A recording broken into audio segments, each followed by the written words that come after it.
자, 5.18 민주화 운동 기념식은 모두 끝이 났지만 여지는 계속되고 있습니다. 여야 정치권은 문 대통령의 기념사를 비롯해 악수 패싱 논란으로 지금 공방을 벌이고 있습니다. 네, 이런 가운데 여야 3당 원내대표의 호프 회동을 통해서 국회 정상화의 방안을 찾을지도 주목이 됩니다. 오늘 이슈는 김성환 시사평론가, 바른미래당 이준석 최고위원과 짚어보겠습니다. 두 분 안녕하십니까? 네, 안녕하세요. 오셨습니까? 주말 잘 보내셨는지 모르겠습니다. 호프타임 이름이 참 좋습니다. 여야 3당 원내대표가 오늘 저녁에 한다는데 이게 뭐 술의 호프일 수도 있고요.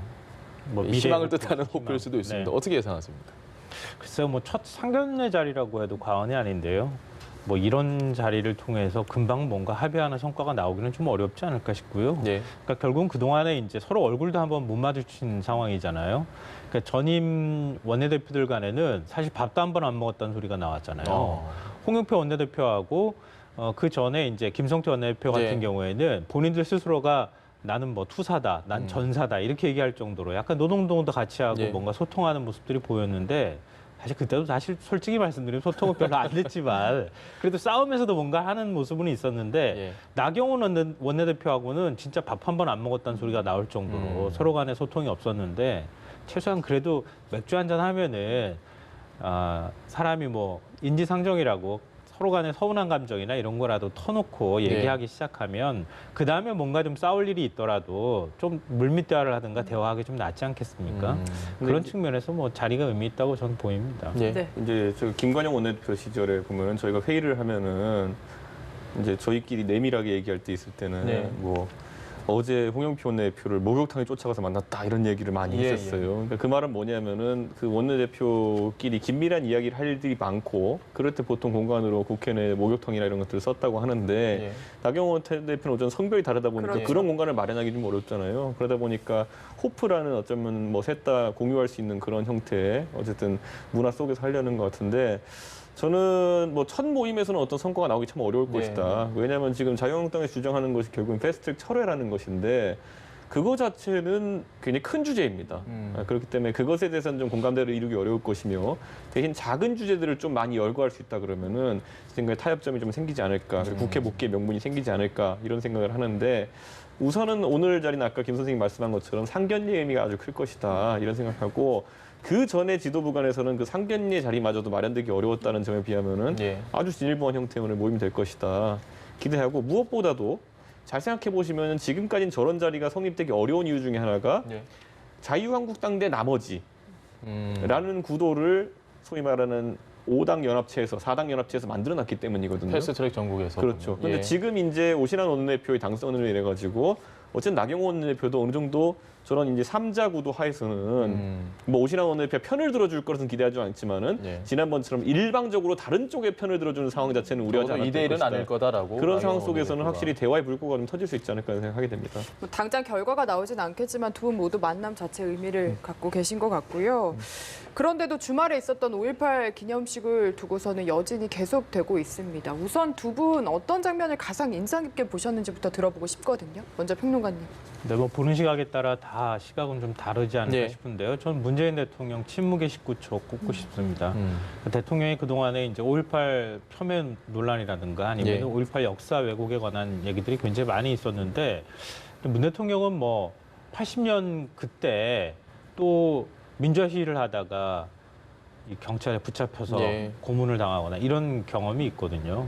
그러니까 5.18이라고 하는 것은 사실 지금 자유한국당 의원들은 이 민주화를 그 운동을 했던 세대들이 5.18을 어떤 의미를 갖고 있는지 그걸 좀 잘 이해를 못하고 있는 거 아닌가 생각이 들어요.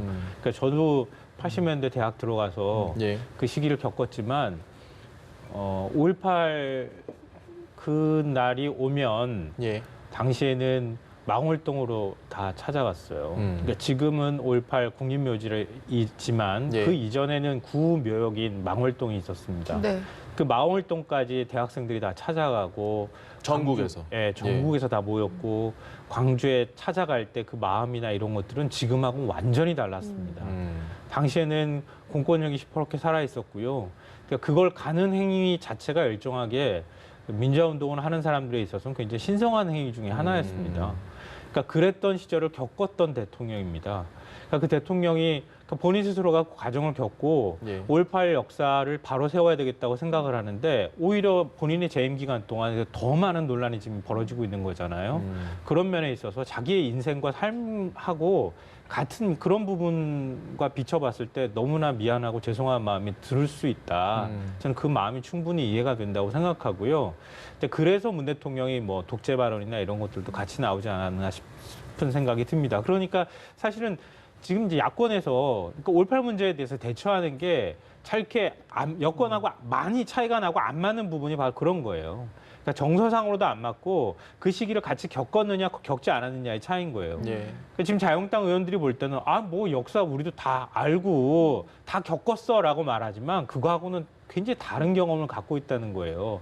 그 경험, 그러니까 광주 시민들이 겪었던 그 기간 동안의 아픔 이런 것들은 그 기간을 같이 겪었던 사람들과 그렇지 않은 사람들은 굉장히 느낌이 다르기 때문에 지금 자유한국당 의원들이 뭐 이 정도 하면 되지 않아라고 생각하는 거하고는 차원이 다르다는 거죠. 그런 마음을 좀 이해했으면 좋겠어요, 저는. 그러니까 저는 이것 같은 경우에는 우리가 배워서 아는 머리로 아는 것과 마음으로 아는 것의 차이가 존재한다는 것은 김 선생님 말처럼 저 존중하고요. 예. 그렇기 때문에 저는 앞으로 이런 것들에 대해 가지고 대통령께서 좀 일관되게 잣대를 가지셨으면 좋겠는 것이 저는 5.18이나 아니면 세월호 유가족에 대한 대통령의 마음으로 이해하는 것들 저 존중하고 이해합니다. 예. 그런데 이제 많은 경우에 보면은 그 마음으로 대통령도 이해하지 못하시는 부분들에 대해 가지고는 이런 상대적인 비교 때문에 다른 분들이 상처받는 경우도 좀 있었어요. 최근에 제가 기억나는 거는 그 천안함 생존 장병들 같은 경우에는 예. 5.18에 대해서 당연히 추모하고 그렇지만은 또 반대로 서해수호날이나 이런 때 대통령께서 그쪽에도 좀 관심을 가져주셔서 못했을까. 총리가 아마 대신 참석을. 그렇죠. 그런데 예. 대통령이 참석하지 않으셨고 이런 어떤 굉장히 감동적인 모습들 아닙니까? 대통령께서 뭐 19초 동안 침묵하시고 이런 모습들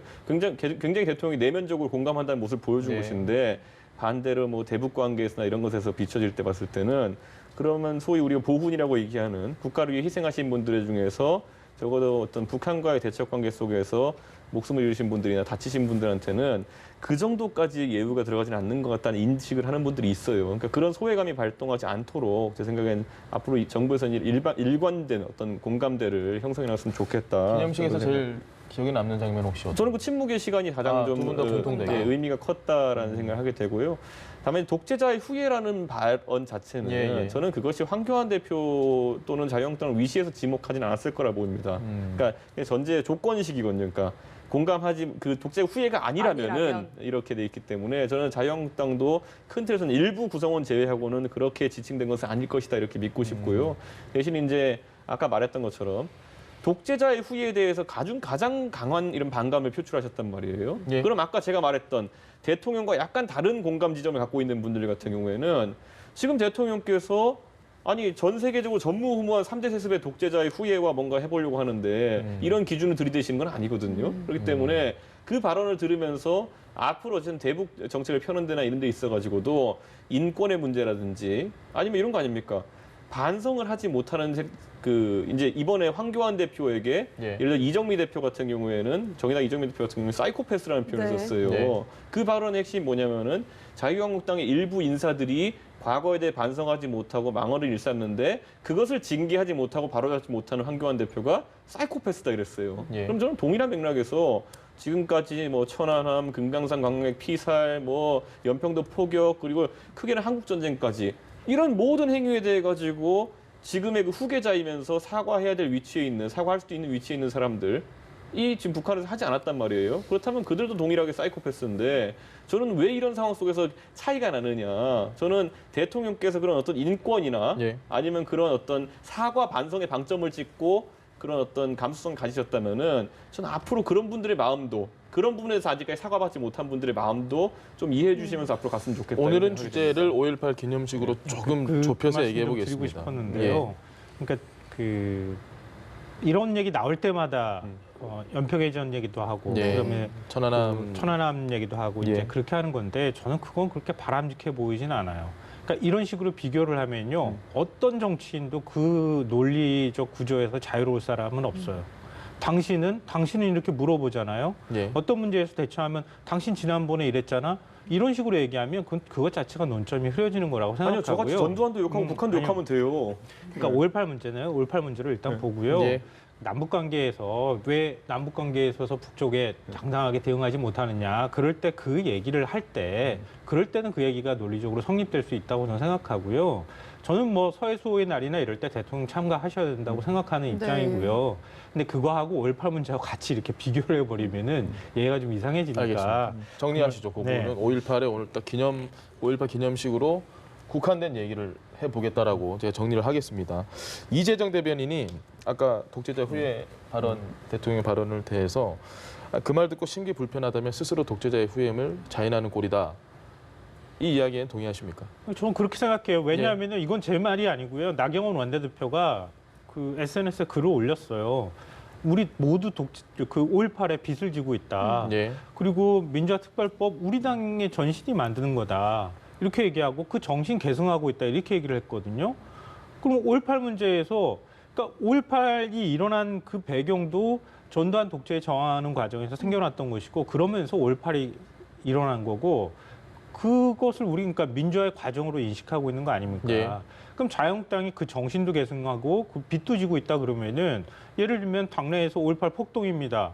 북한군 개입했습니다. 이런 얘기를 용인하면 안 되는 거죠. 그건 너무나 상식적인 연결인데요. 예. 그러니까 본인들 스스로가 그걸 인정하면서 문재인 대통령이 아니 그거 5.18 정신을 훼손하고 역사 왜곡하려고 하는 것은 독재자의 후회나 다름이 없는 것이다. 왜 5.18은 반독재 투쟁에서 비롯된 것이니까 예. 그 너무 당연한 논리 구조를 얘기한 거예요. 그러니까 결국은 자유한국당의 태도가 문제인 것인데 자유한국당은 그걸 해석하는 방식을 왜 우리가 이렇게 지금 못하고 있지라고 해석을 하는 게 아니라 왜 국론을 분열시킵니까? 이런 식의 반응이 나온다는 한쪽짜리 거예요. 대통령이라는 이야기가 나왔습니다. 그러니까 그거는 본인들이 그런 기본적인 대원칙에 다 인정을 하면서도 불구하고 우리 당이 어떻게 취해야 될 행동인가, 어떤 행동을 취해야 될 것인가에 관한 부분에서는 우리가 알아서 할 테니 내버려 두시오. 그리고 당신은 왜 우리를 이렇게 얘기합니까? 라고 얘기하는, 뭐 도둑이 제발 저리는 것도 아니고 예. 이렇게 해석하는 것은 본인들이 얘기하는 주장과 논리에도 맞지 않는 거라고 저는 생각합니다. 저는 황교안 대표가 이제 5.18 관련해서 여러 가지 진상규명을 위한 조사위라든지 이런 활동에 적극적으로 협조해야 된다 이렇게 생각하고요. 네. 그 조사위원 추천에 있어서도 사실 아까 말했던 것처럼 다른 의견을 표출한 듯한 어떤 인선 자체를 하는 것 자체가 그런 오해를 살 수 있다는 생각하고요. 예. 대신 이제 여권 같은 경우에도 이제 황교안 그 대표를 대선 주자로 보고 있기 때문에 굉장히 그런 것들 강하게 지적하는 것 같은데 실제 따져보면은 지금 문제가 되고 있는 이종명 의원 발언 같은 경우에 예. 황교안 대표가 들어선 이후의 일이 아닙니다. 그것은 네. 그렇기 때문에 그런 부분이 있어가지고 황교안 대표가 예를 들어 뭐 이종명 의원 제명을 처리하지 않으면 광주에 올 자격이 없다 이런 것도 상당 부분 비약이 있는 부분입니다. 네. 그렇기 때문에 저는 그런 부분에 있어가지고 징계를 엄하게 하라는 주장까지는 할 수 있겠지만은 그것에서 뭐 이렇게 안 하면 독재자유 후보일 것이라는 뉘앙스로 풍기는 것 지나치게 자체가 책임을 묻는 건 좀 저는 그것도 과하다라고. 굉장히 도발적이다. 그래서 저는 아까 말했듯이 뭐 북한 문제가 그렇다더라도 저는 큰 틀에서는 김정은이랑 대화하려면 어느 정도 덮고 가야 되는 지점도 있다 이렇게 봐요. 근데 그거에 대한 당위성 이상으로 야당과도 지금 협조해야 될 그런 정치적 의무가 있는 겁니다. 근데 거기서 뭐 조금만 뜯기는 테이프가 있으면 다 뜯어가지고 이렇게 일을 만드는 것 자체가 네. 저는 협치에 대해서는 사실 이인영 원내대표가 지난번에 이제 나경원 원내대표의 그 무리를 일으키는 발언이 있었을 예, 때 그 언론에서 이제 마이크를 들이대니까 이거 대답하기 곤란하다. 나 이제 나경원 원내대표랑 앞으로 같이 해야 될 일이 좀 있는데 라고 한 것은 사람들이 예상하지 못했지만 상당 부분 이인영 원내대표의 성숙한 모습이었다. 예. 저는 이렇게 보고 앞으로 좀 그런 형태로 어떤 협치의 틀을 만들어 나가는 것도 중요할 것이라는 생각이 됩니다. 알겠습니다. 근데 우리가 좀 솔직해질 필요가 있다고 생각하는데요. 그 5.18 역사 인식이 다 정리돼가는 과정에서 예. 지난 이명박 정부 시절부터 다시 외국 움직임이 생겨났던 거 아닙니까? 북한 특수군 개입 문제도 사실 그 무렵부터 시작이 된 거예요. 네. 그 이전에 논란이 됐던 것은 전두환 독재 시절의 얘기들이 그대로 사람들 사이에서 그냥 아름아름 그때 왜곡된 얘기들이 남아 있었던 것이고 이물리한 행진곡 재창도 못하게 했던 거잖아요. 예. 그때부터 시작했던 거 아닙니까? 그리고 박성춘 보훈처장이 멀쩡하게 남아가지고 최장수 보훈처장까지 하면서 이물리한 행진곡 제청 못하게 막았던 것이고요. 황교안 대표도 그때 총리 시절이었는데 가가지고 이물리한 행진곡 제청도 안 했던 거 안 했죠. 아닙니까? 그러니까 그 과정들이 한 10년 동안 가까이 있었기 때문에 지금 5.18 문제가 제대로 정리가 안 됐던 거예요. 그 과정에 맥락이 있는 것이고요. 자꾸 황교안 대표로 해석하지 말고 이전 정부 때 그런 움직임이 있었기 때문에 지금 5.18 문제가 제대로 정리되지 않았다고 하는 거고 예. 그리고 지금 자유한국당이 보이는 태도를 보면 그러니까 이종명 의원뿐만 아니라 지금 진상규명조사위원회 조사위원 3명 추천하는 문제도 마찬가지잖아요. 거기 안에 아직까지도 철회하지 않고 있는 이동욱 전 월간조선 기자 같은 경우에도 공수부대 강제 진압 문제라든가 고문 그리고 성폭력 이런 거 다 부정하고 있는 사람이잖아요. 그러니까 그런 것들을 보면서 자유한국당은 뭐지? 왜 5.18 문제에 대해서 이런 식으로 생각하지? 이 부분이 제대로 정리가 안 되기 때문에 얘기를 하는 것이고 너무 그 얘기를 황교안 대표로 이렇게 몰아가는 것은 오히려 그게 정치적 저는 의도가 있는 거라고 그 생각해요. 조사위 문제도 물론 자유한국당이 마음 바꾸면 좋겠지만은 한 명은 교체를 네, 지금 근데 저는 안 하고. 그렇다 하더라도 조사위가 진행되는 과정에 문제 없다 생각하는 게 우리 예전에 천안함 폭침 났을 때 천안함 국제합동조사단 꾸렸을 때 민관 합동조사단 꾸렸을 때 민주당에 수출하신 분이 계속 주장했던 게 뭐냐면은 이스라엘 잠수함이 와서 들이받았다 뭐 이런 거 주장했잖아요. 네. 그래도 조사위가 결론 냈는데 문제 없었고 저는 오히려 그때 민주당이 아주 그 모양새를 구긴 형태가 됐다. 왜냐하면 굉장히 좀 특이한 의견을 제시하는 분을 그렇게 넣어가지고 실질적인 그들의 그러니까 정당으로서의 좋은 기회를 놓친 것이다. 저는 이렇게 생각하는 것이고 자유한국당에서 지금 추천한 위원 중에 문제가 있는 주장하는 분들의 주장이 애초에 뭐 전 사실일 가능성이 거의 없다고 봅니다. 보면은 네. 그렇기 때문에 그것이 뭐 그런 결론이 날 가능성은 없고 오히려 그런 무리한 주장들의 결론을 밝히는 기회가 될 수도 있다.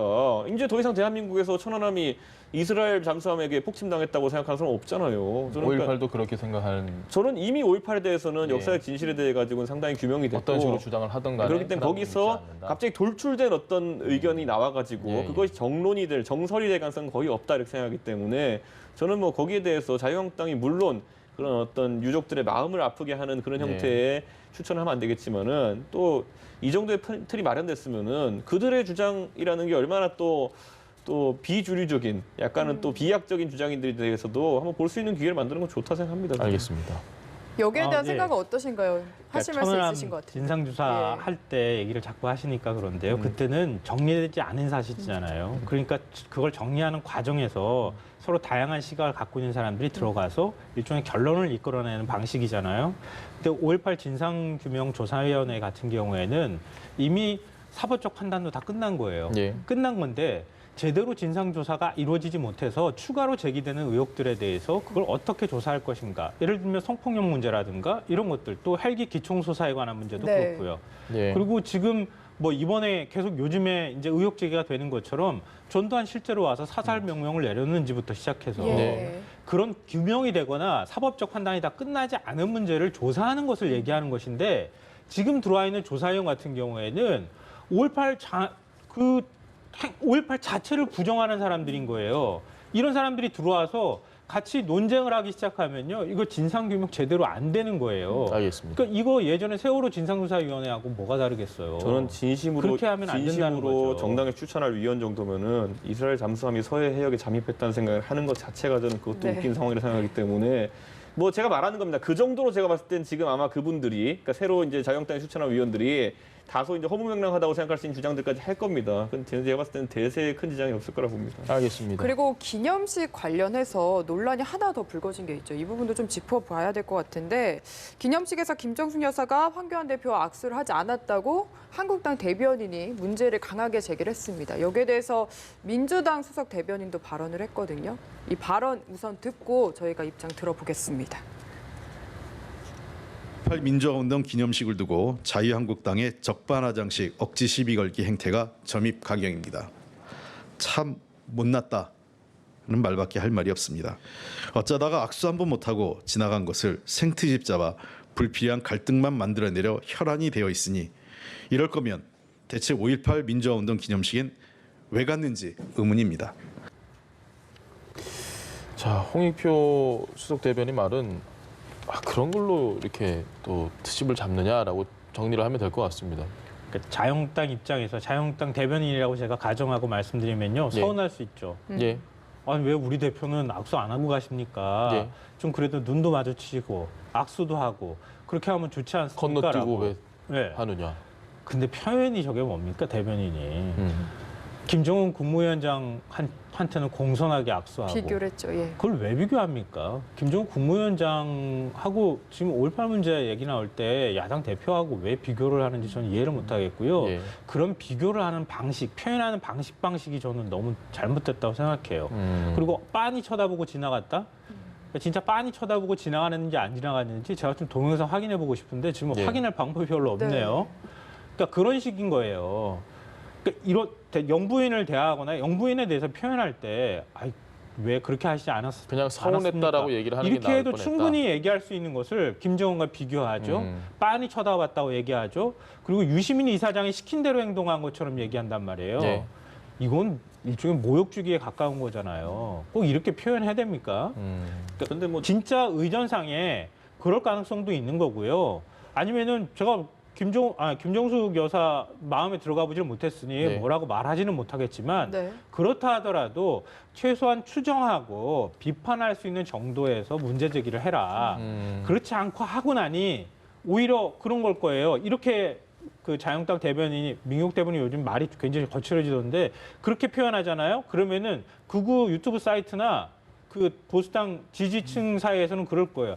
그봐 지난번에 뭐 어쩌고저쩌고 얘기하면서 김정수 여사 그런 사람이야 이렇게 얘기하기를 원하니까 얘기를 이렇게 하는 건지 네. 그러니까 최근에 정치인들이 하는 막말이라든가 표현이 너무 지나치다고 비판을 하지만 공당의 대변인으로서 이렇게 하는 건 저는 적절하지 않다고 생각합니다. 알겠습니다. 저는 근데 제가 이제 문 대통령 내외를 이제 행사에서 마주쳤을 때 네. 저분들이 뭐 야당 인사라 해가지고 인사에 인색한 분들이다 뭐 이런 인상은 제가 받지 않았어요. 네. 그러니까 굳이 말하자면 저랑 이제 제주도에 무슨 관함식 한다 그래가지고 네. 뭐 저랑 저희 당의 지도부들이 이제 갔는데 솔직히 말하면 저희 당에서 지난 대선 때 뭐 문준용 씨 의혹 제기한 분도 있고 뭐 많잖아요. 예. 보면은 솔직히 황교안 대표보다 더 굳이 따지면 개인적으로 불편할 수 있는 예. 사이인데도 예. 불구하고 인사 다 하고 지나갔고 웃으면서 서로 뭐 근황 묻고 이렇게 하고 지나갔어요 보면은. 그러니까 저는 그 부분은 아마 지금 뭐 갑자기 이제 대통령 하시면서 갑자기 힘들어가지고 성정이 변하신 게 아니라면은 제 생각에는 그건 참 사람이 변하지 않는 특성이거든요. 사람을 대하는 예. 것이라는 거는. 그렇기 때문에 저는 이 부분에 있어서는 다소간의 오해가 겹쳤던 것 같다. 네. 그래서 사실 이 논란을 제기하는 것도 좀 약간 당황스럽고 거기에 대해서 청와대가 적극적으로 설명하는 이제 설명한 것도 좀 당황스럽다. 그래서 저는 아까 말한 것처럼 다소 이제 뭐 오해 소지가 있어 안타깝다 이 정도의 표현을 처음에 한국당에서 했으면 어떻을까. 그럼 서로 우리도 그럼 뭐 좀 이거 뭐 오해할 수 있을 것 같아서 미안하다 이렇게 했을 것 같은데 지금은 아까 김 선생님 말한 것처럼 뭐 유시민 이사장의 지령에 따라 가지고 안 한 거 아니냐 뭐 이렇게 들어가면서부터 해명 안 할래 안 할 수 없는 상황을 만들어놨고 예. 해명하는 순간부터 또 웃긴 상황이 돼버린 그런 것이기 때문에 저는 이번엔 약간 좀 아쉽다. 알겠습니다. 이런 생각이 듭니다. 좀 다른 것도 아니고요. 5.18이에요. 39주년 기념식이었고요. 그 자리에서 여러 논란이 있었잖아요. 예. 자유한국당 뭐 황교안 대표부터 시작해서 그러니까 그런 논란을 차라리 덮기 위해서 저런 행동을 했는지는 잘 모르겠지만 그렇다 그러면은 그날의 행사라든가 이런 것들 또 어떤 의미가 있는 자리인지를 좀 파악해서 네. 그리고 좀 절제된 메시지를 내놨으면 그때 김정숙 여사가 좀 그래도 황교안 대표 악수하고 갔으면 참 좋았을 걸 이런 반응이 나올 수 있는 거를 그런 반응조차도 나올 수 없게 만들었다는 거예요. 그러니까 우리가 이렇게 선을 넘는 자극적인 선동을 하거나 이렇게 하는 것은 결국은 정치적으로 해석하자 그러면은 자유한국당이나 황교안 대표가 광주 가가지고 환영 못 받았다는 거 이런 식으로 다 물타기 해가지고 그냥 넘어가려고 하는 거 아니냐 이런 오해나 의도를 받을 수밖에 네. 없다는 거예요. 그러니까 황교안 대표 당신께서도 이제 소위 말하는 대통령 권한 대행을 해보신 분 아닙니까? 그럼 이런 의전 프로토콜 같은 경우에는 뭐 몇 달간이긴 했지만은 상당히 익숙하실 것이고 그러면 여기서 오해자가 살 만한 부분도 있을 것이고 실수일 부분도 있을 것이고 본인도 의전 관련해가지고 여러 의혹 제기했을 때 참 오해가 많다는 취지로 해명하지 않았습니까? 네. 그러니까 예. 원래 룰에 따라가지고 해야 되는 것들인데 황제 의전처럼 비춰지는 경우도 있고 뭐 여러 가지 있는데 그건 오히려 민경욱 의원이 다소 이제 좀 격한 발언을 했다 하더라도 황 대표가 잠재우는 것이 오히려 좋은 모양새 아니었을까 이런 자, 생각합니다. 5.18 기념식 관련된 얘기는 여기까지 하고요. 아까 잠시 전혀 뭐 이야기와 상관없는 우리 유시민 작가에서 이제 이사장이 됐죠. 이야기가 좀 나왔습니다. 대선과 관련된 질문 받았는데 이런 얘기를 했죠. 본인이 자기 머리는 못 깎는다. 자기가 못 깎는다는 얘기겠죠. 영상으로 준비했습니다. 영상 보고 오시죠.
재밌게 보셨는지 모르겠습니다.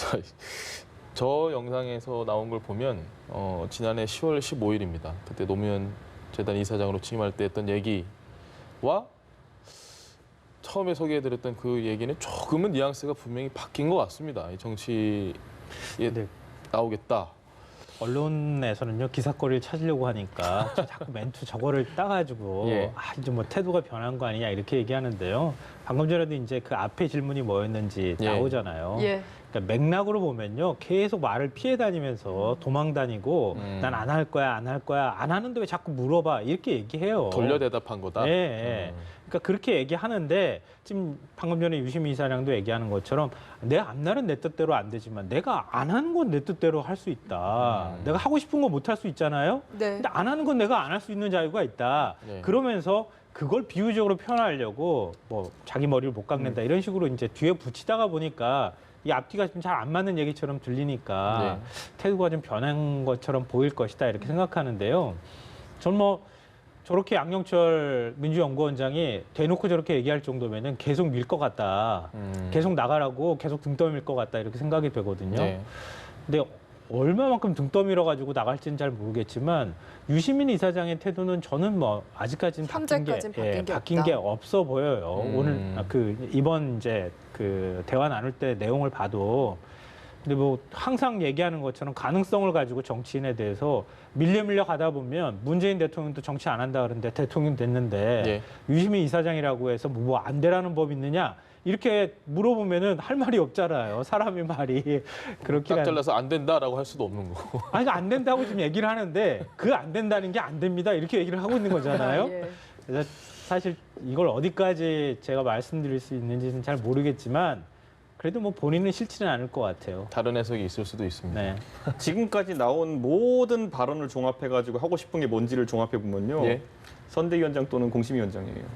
이렇게 명확하게. 네, 아니 그리고 양정철 이제 연구원장이 예. 소위 말하는 총선 기획을 지금 하고 있는 거 아니겠습니까? 예. 그러니까 총선 기획에 있어가지고 양정철 원장의 가장 큰 고민은 무엇이냐면은 결국 다소 연로한 이미지에 중진 이미지가 있는 이해찬 대표가 당에 어쨌든 중심은 잡을 수 있겠지만은 당에 어쨌든 에드벌룬이 되어가지고 선거를 치를 수 있겠냐에 대해 가지고 다소 지금 좀 그 대안 또는 보완제가 필요하다 보는 겁니다. 예. 그랬을 때 어쨌든 지금 민주당이 어쨌든 20대에서 인기가 떨어지고 있는 것도 사실이었고 예. 그러다 보니까 젊은 세대에게 대중적으로 소구력 있고 인기가 있는 유시민 이사장이 어쨌든 선거에서 어떤 식으로든 역할을 해야 됩니다. 그런데 아까 말했듯이 유시민 이사장 같은 경우에는 선출직 안 한다, 공직선거 안 나간다, 예. 공무원 안 한다. 둘 다 해당되는 게 뭐냐면은 선대위원장과 그리고 공천심사위원장 정도 되는 위치거든요. 저는 이것은 굳이 말하자면은 제가 뭐 의혹 제기하려고 하는 것이 아니라 그 맞아 떨어지고 나중에 제가 봤을 때는 양정철 원장이 추구하는 어쨌든 정치에 있어 지금 물갈이론 최적의 같은 것도 포지션이라고 지금 나오고 있는 상황 생각하시죠. 속에서 원래 공천심사위원장이 상당한 권위나 대중적 인기가 있으면은 공천 반발을 찍어 누르고 이렇게 하기 되게 좋습니다. 그렇기 때문에 저는 선대위원장이나 공천심사위원장 등의 역할을 당연히 양정철 원장이 먼저 제안하지 않겠지만 지금 염두에 두고 조금씩 에드벌룬을 띄우는 것일 것이다. 저는 이렇게 생각하고요.